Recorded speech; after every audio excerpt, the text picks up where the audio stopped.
할렐루야. 오늘 예배 함께 하신 모든 분들에게 하나님의 놀라운 사랑과 은혜가 함께 하시길 축복합니다. 오늘 우리는 정말 굉장한 설교를 듣게 될 겁니다. 왜냐하면 오늘은 예수님의 수제자 베드로, 이 성령을 받고 베드로가 처음으로 한 설교를 오늘 우리가 함께 듣게 될 것이기 때문입니다.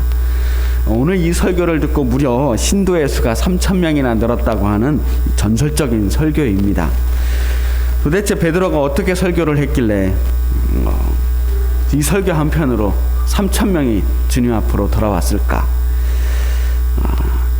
사실 오늘 말씀을 준비하면서 제가 감히 베드로의 설교에 무슨 말을 더 할 수 있겠나 생각이 들었습니다. 이 위대한 설교에 제가 뭘 얹고 더하고 하는 것 자체가 혹시 교만한 일이 되거나 사족이 되지는 않을까 하는 염려도 들었습니다. 오늘은 그냥 우리가 읽은 이 성경 본문 자체가 설교예요. 그냥 그것도 그냥 설교가 아니라 무려 베드로의 설교입니다. 그래서 오늘 그냥 베드로의 설교 한 편 듣는 게 어떨까 하는 생각도 들었습니다. 그래서 오늘은 일단 베드로의 설교를 그대로 통으로 여러분과 함께 나누고 그 다음 그 베드로의 설교 말씀에 조금의 부언 설명을 더하는 걸로 오늘 말씀을 전하려고 합니다. 일단 베드로 사도의 설교가 어땠는지 그냥 그 베드로 설교를 통으로 한번 제 목소리를 빌려서 들어보도록 하겠습니다.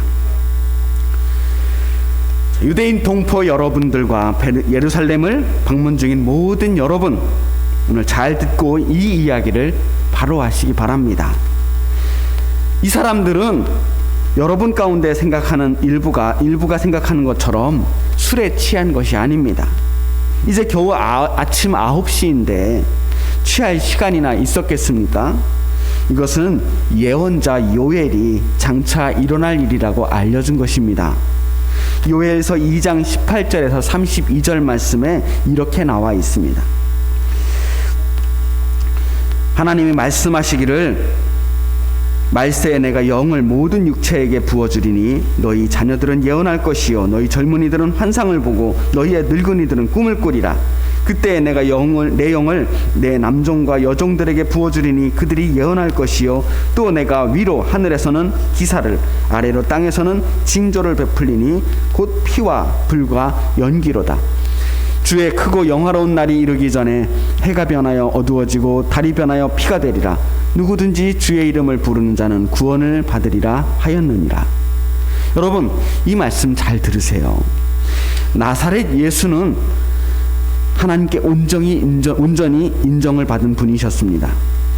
하나님께서는 그분을 통해서 행하신 이적과 기적, 모든 표적들 여러분들이 이미 다 알고 있는 것들입니다. 이 예수께서 하나님의 주도 면밀하신 계획을 따라서 법을 제멋대로 주무르는 사람들에게 배반당하시고 여러분들에게 넘겨졌습니다. 여러분은 그분을 십자가에 못 박아 죽였습니다.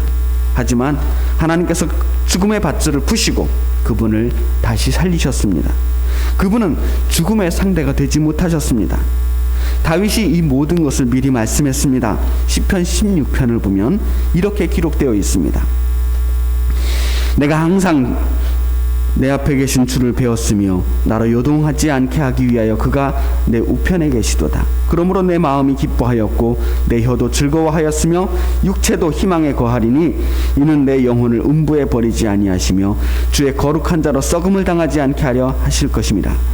주께서 생명의 길을 내게 보이셨으니 주 앞에서 내게 기쁨이 충만하게 하시리로다. 사랑하는 친구 여러분, 여러분에게 더없이 솔직하게 이야기하겠습니다. 우리 조상 다윗이 죽어서 묻혔고 그 무덤이 오늘도 분명히 우리 앞에 있습니다.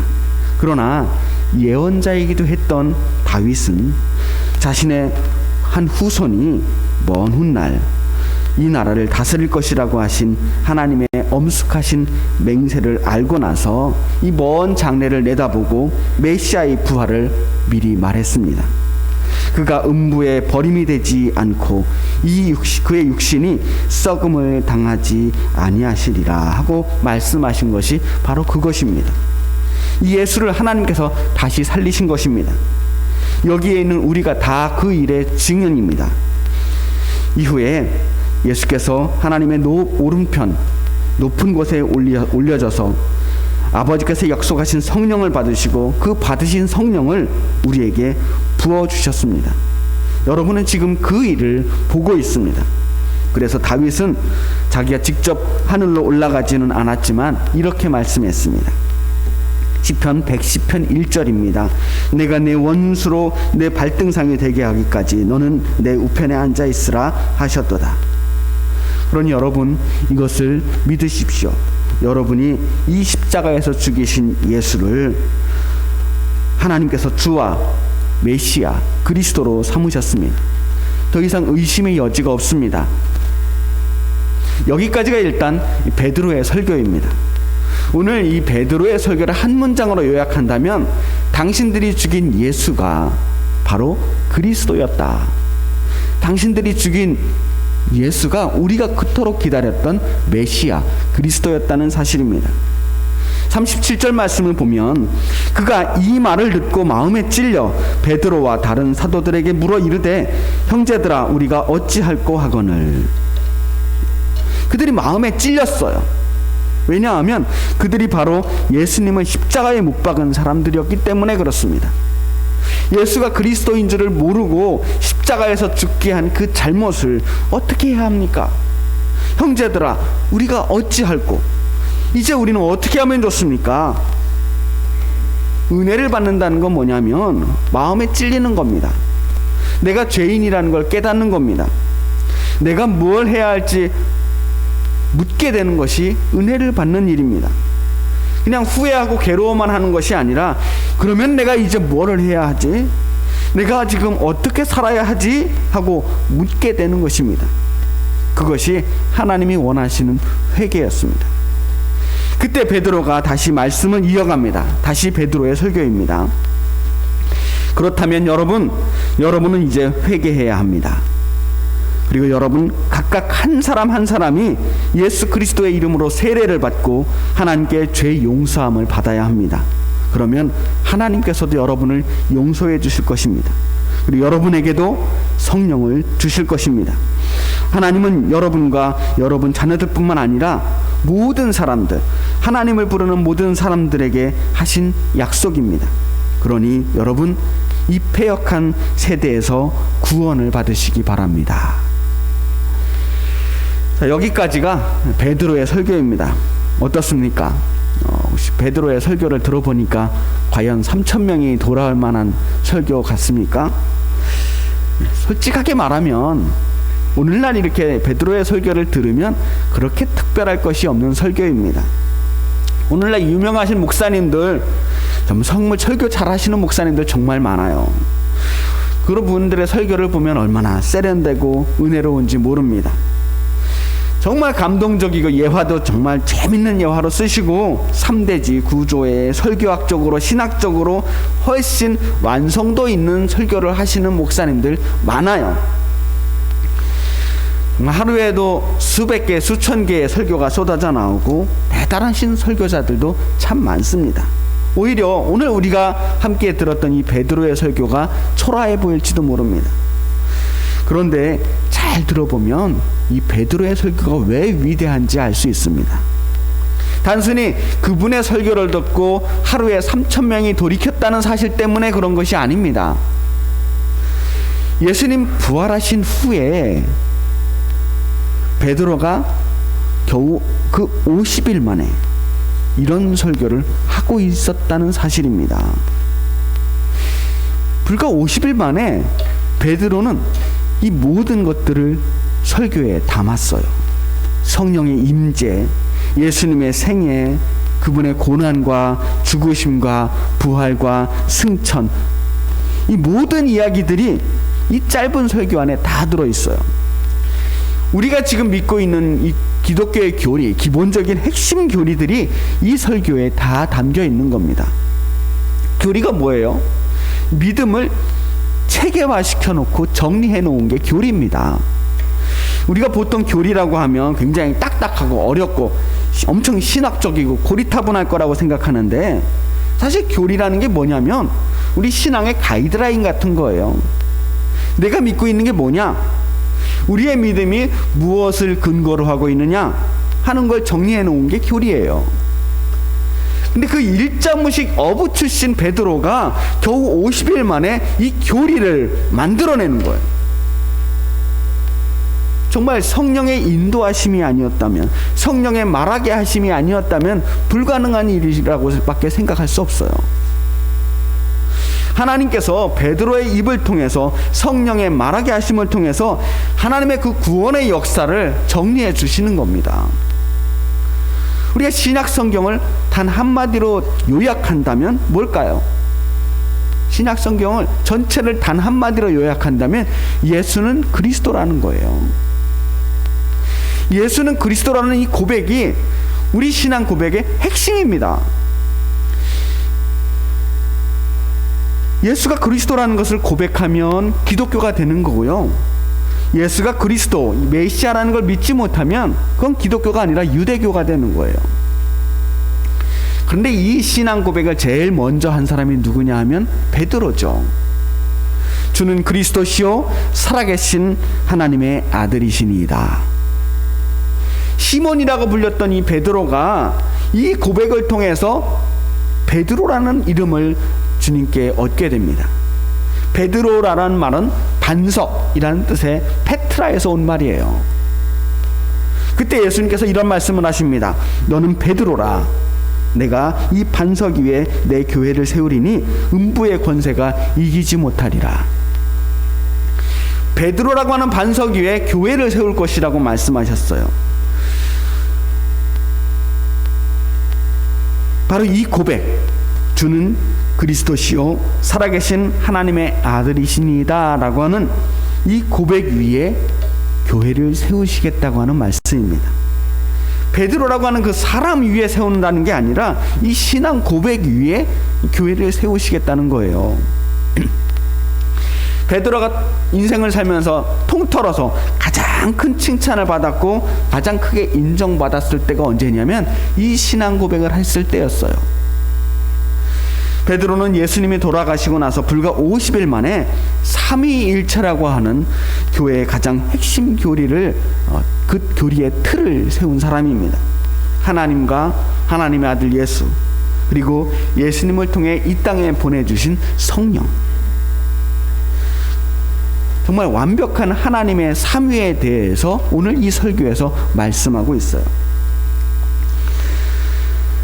그리고 예수님의 생애를 한 문장으로 정리하면서 어떻게 요약을 하냐면 고난과 죽음, 부활이라고 하는, 그리고 마지막에 그 부활을 이후에 우리에게 올 구원이라고 하는 모든 과정들을 요약해내는 겁니다. 이 모든 게 베드로가 맨 처음 한 일이에요. 그냥 단순히 예수님의 삶을 추억하는 정도가 아니라 예수님의 삶이 나에게 어떤 의미가 있는지, 우리에게 어떤 의미가 있는지를 맨 처음 파악했던 게 베드로였단 말이에요.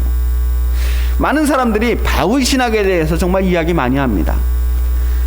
사도 바울의 그 놀라운 지혜와 신학이 없었다면 과연 오늘 우리의 기독교 신학이 이렇게 깊이 있게 발전할 수 있겠는가 이야기합니다. 하지만 오늘 이 베드로의 설교가 없었다면 바울 신학도 존재할 수가 없는 거예요. 베드로가 이 큰 기둥을 세웠다면 바울은 거기에 살을 입힌 사람이 될 겁니다. 예수님의 모든 삶과 죽음, 부활까지 함께했던 베드로, 예수님 바로 곁에서 함께 먹고 함께 살며 막 먹고 마시고 배우면서 하나님과 하나님의 아들 예수, 그리고 그분이 보내주신 이 성령을 오롯이 경험했던 베드로야말로 진정한 예수 그리스도의 증인이라고 볼 수 있는 거죠. 그래서 베드로의 신학은 우리가 학문적인 신학이라기보다는 증언에 가깝습니다. 내가 봤다는 거예요. 내가 바로 곁에서 그것을 지켜봤다. 그냥 베드로가 경험한 하나님, 베드로가 경험한 예수님, 성령님인 거죠. 내가 경험한 대로 이야기하는 겁니다. 내가 만난 예수님, 내가 만난 성령님, 내가 봤다는데 무슨 깊이 있는 설명이 필요하겠습니까?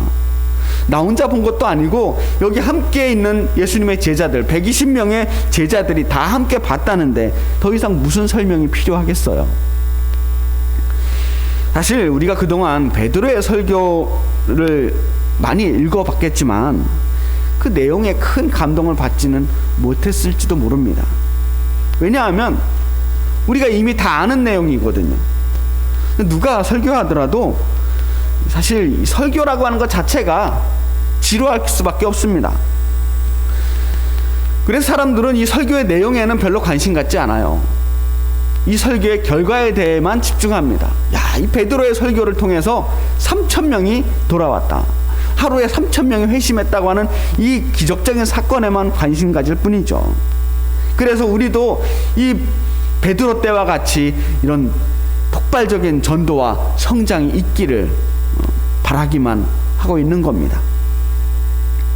그래서 이 결과에만 집착한 결과, 목사님들은 어떻게 하면 우리도 베드로처럼 이렇게 훌륭하고 은혜로운 설교를 할 수 있을까 하는 부담감을 가지게 되는 거고, 또 설교만 잘하면 혹시나 이렇게 하루에 3,000명이 돌아오는 폭발적인 부흥과 성장을 경험할 수 있지 않을까 하는 기대도 가지게 되는 거예요. 목사님들 뿐만 아니라 한국 교회가 전부 이런 폭발적인 성장을 이야기합니다. 그런 로망과 기대를 가지고 있는 거예요. 근데 문제는 계속해서 코로나 이후에 그 전부터 시작됐지만 계속해서 기독교인의 숫자가 감소하고 있다는 겁니다. 최근 들어서 이 코로나 시대 이후로는 아주 급격하게 기독교인의 숫자가 감소하고 있다고 합니다. 더 심각한 것은 단순히 숫자가 들은 게 아니라 이 한국 교회에 대한 부정적인 이미지가 점점 강해지고 있다는 거예요. 오늘날 왜 교회가 부정적인 이미지를 갖게 되었을까? 어떻게 하다 그렇게 되었을까? 뭐 여러 가지 이유가 있겠죠. 교회가 부정하고 타락하고 많은 잘못들이 있었습니다. 부끄러운 일들이 정말 많았어요. 근데 또 한 가지 면을 살펴본다면 이런 표현이 좀 뭐하지만 한마디로 말하면 교회가 이 사회의 꼰대가 된 것이 아닐까 하는 생각을 해봤습니다. 교회가 하는 말과 행동들이 세상 사람들의 입장에서 보면 그냥 잔소리하는 것 같아요. 교회를 다니면, 믿음을 가지고 있으면, 하나님을 믿으면 어떤 일이 일어나는지, 무엇을 경험하는지, 내가 어떻게 예수님을 믿고 어떻게 변화되었는지를 이야기하는 게 아니고 계속 뭔가를 가르치려고만 하는 거죠. 그래 재미가 없는 겁니다. 술 먹으면 안 된다, 담배 피우면 안 된다, 이건 죄악이고 저건 악한 거다. 교회가 세상 사람들을 향해서 이야기하는 게 뭐냐면 하나같이 잔소리예요. 부정적인 이야기들입니다. 뭐 하면 안 된다는 거예요. 사람들도 다 알거든요. 그런 거 안 좋은 거라는 거를 그거 하는 사람들도 다 알아요. 자기도 그만하고 싶은 마음들이 들어요. 그런데 다 알지만 자꾸만 옆에서 뭐라 그러면 그만하려고 하다가도 기분은 나쁜 거죠. 물론 교회에서 좋은 이야기도 많이 합니다. 서로 사랑하라고, 많이 베풀고 나눠주고 섬기라고. 그런데 정작 교회에 들어가 보면 그런 모습은 별로 찾아보기가 어려운 거예요. 이런 이야기들을 말로 하는 것보다는 우리가 몸으로 보여줘야 하는데 교회에서 들리는 이야기들은 맨날 부정적인 뉴스, 안 좋은 소식들만 들려 나오고 이 본받고 싶고 호감을 주는 이야기들이 별로 들려 나오지 않아요. 뭐라고 해라 마라 이야기하기 전에 이 사람들이 느끼게 해줘야 되는데 우리 교회는 그동안 자꾸 정답만을 가르쳐 주려고 했던 것 같습니다. 근데 사람들은 아무리 정답을 알려줘도 그 정답 가지고 변화하지 않습니다. 오늘 베드로의 설교를 보면요, 베드로는 먼저 사람들에게 설교할 때 당신은 죄인들이라고 대놓고 이야기하지 않았어요. 사실을 이야기해 줍니다. 당신들이 죽인 사람이 사실은 그리스도였다고, 우리가 기다렸던 그 메시아였다고 이야기해 줍니다. 당신들이 죽인 그 예수님이 사실은 하나님의 아들이었고 우리는 그분이 보내신 성령을 받은 사람이라고 말합니다. 베드로가 설교할 때 그 앞에 예수님을 죽인 사람들도 있었지만 그들을 향해 누구도 비난하지 않았고 정죄하지 않았어요. 하지만 그 말씀을 듣고 있던 사람들은 알았습니다. 내가 예수님을 죽였구나, 내가 그리스도를 죽였구나 라고 하는 사실을 먼저 알았던 거예요. 먼저 마음에 찔려서 양심의 가책을 느꼈습니다. 죄인들이 자기가 죄인인 걸 제일 먼저 알아요. 얘기를 누가 해주지 않아도 자기가 제일 먼저 아는 거예요. 그래서 그들이 이야기합니다. 우리가 어찌할꼬, 우리가 어찌할꼬. 그 사람들이 먼저 물어보는 거예요. 우리가 어떻게 하면 좋겠습니까? 당신 얘기 듣고 보니까 내가 죄인인 것 같은데 그러면 우리가 어떻게 해야 되겠습니까? 이 사람들이 지금 이 얘기를 듣고 뭔가 어떻게 하기는 해야겠다라고 하는 결심을 하게 된 겁니다. 행동하기로 결심한 거예요. 그제서야 베드로가 말씀을 합니다. 회개하고 세례를 받아라. 이미 은혜를 다 받고 마음을 열어버리고 내가 뉘우치고 뭔가 하기로 결심한 이 사람들, 그 사람들은 그래서 베드로의 말대로 바로 세례를 받습니다. 그렇게 하루에 3,000명이 돌아온 사실도 정말 대단하지만 단순히 신도의 숫자가 늘어난 것만으로 대단하다고 할 게 아닙니다. 그들의 삶이 바뀐 거예요. 42절 말씀 볼까요?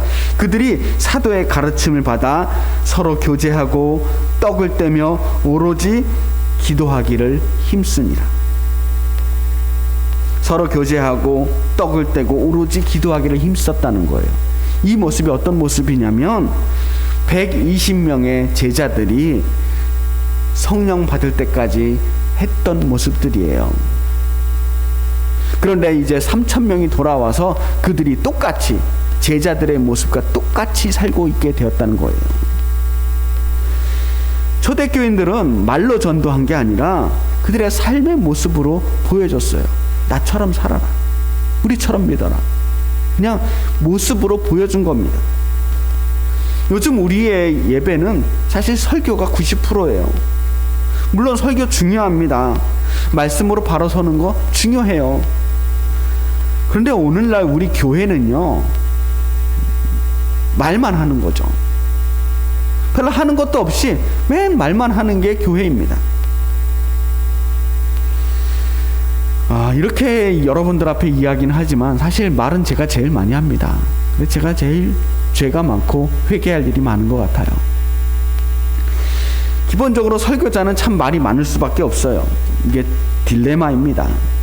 말을 많이 하지 말자는 이야기도 이렇게 말을 많이 해서 해야 되는 거예요. 하여튼 저를 비롯해서 이 교회는 말이 많습니다. 그리고 잔소리를 많이 하는 사람들은 기본적으로 인기가 없어요. 여러분, 잔소리와 충고의 차이가 뭔지 아십니까? 유퀴즈라고 하는 프로그램을 보니까 그런 이야기가 나오더라고요. 잔소리와 충고의 차이. 잔소리는 들으면 기분 나쁜데 충고는 들으면 더 기분 나쁜 게 충고래요. 교회가 그렇게 목숨 걸고 하는 진리의 선포도 세상 사람들이 듣기에는 잔소리이고 충고일 수도 있겠다 싶은 생각이 들어요. 사람들이 제일 싫어하는 부류의 사람들이 어떤 사람들이냐면 가르치려고 드는 사람들이에요. 조선시대 선비도 아닌 사람들이 자꾸 사람들을 이래라 저래라 하면서 자기 아래에 두고 가르치려고 든단 말이에요. 그러면 사람들이 뭐라고 반응합니까? 너나 잘하세요. 너나 똑바로 사세요. 꼰대 취급을 하는 겁니다. 그렇게 교회가 자기도 모르는 사이에 꼰대가 되어버린 거예요. 여러분, 이제 우리가 세상을 향해 잔소리하는 교회가 되지 않았으면 좋겠습니다. 교회는 세상에 복음을 전하는 사명을 가지고 있는 거예요. 복된 소식을 전하는 거예요. 이 세상을 비판하고 평가하고 정죄하고 잔소리하는 게 아니라 이 세상을 구원하고 사랑하고 섬겨야 될 사명을 가지고 있는 겁니다. 복음은 잘못된 것을 지적하는 것이 아니라 바른 길을 보여주는 게 복음이에요. 이 길이 하나님 나라를 향해 가는 길이라고, 이쪽으로 가야지 당신들이 사는 길이라고 하는 것을 알려주는 게 복음입니다. 세상이 악하고 부조리하다는 사실은 모든 사람들이 다 알아요. 우리가 이야기하지 않아도 다 알고 있습니다. 우리에게 필요한 것은 지적이 아니라 대안이에요. 이 악한 세상을 바꿀 수 있다는 희망을 보여줘야 돼요. 그렇게 교회가 이 세상에 희망을 보여주고 성도들이 그 희망의 대안을 살아내야 하는 겁니다. 우리의 삶으로 그들에게 복음을 보여주는 그런 교회가 되었으면 좋겠습니다. 말이 너무 많은 세상이잖아요. 누군가는 조용히 행동하는 사람들이 되어야겠습니다. 뜨거운 여름에 말없이 조용히 물 한 잔 건네줄 수 있는 그런 교회. 추운 겨울 따뜻한 커피 한 잔 건네줄 수 있는 그런 교회. 그냥 예수 믿는 사람들은 이렇게 삽니다 라고 세상 사람들을 향해서 밝은 미소를 보여줄 수 있는 그런 성도.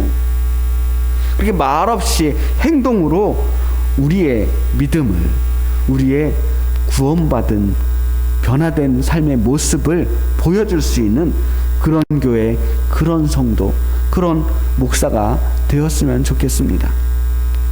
교훈이 너무 많은 세상입니다. 다른 사람들을 바꾸려고 애쓰기보다는 내가 먼저 달라져야만 하는 시대입니다. 그게 설득력이에요. 우리가 달라져야 세상이 변합니다. 그냥 세상 사람들 뭐라 하지 말고 우리 서로 예수님만 닮아가기를 힘써 보기를 바랍니다. 우리의 삶이 예수님 드러내고 우리 행동으로 예수님의 말씀을 보여줄 수 있는 그런 진짜 교회, 그런 성도들이 될 수 있기를 주님의 이름으로 축복합니다. 기도하겠습니다.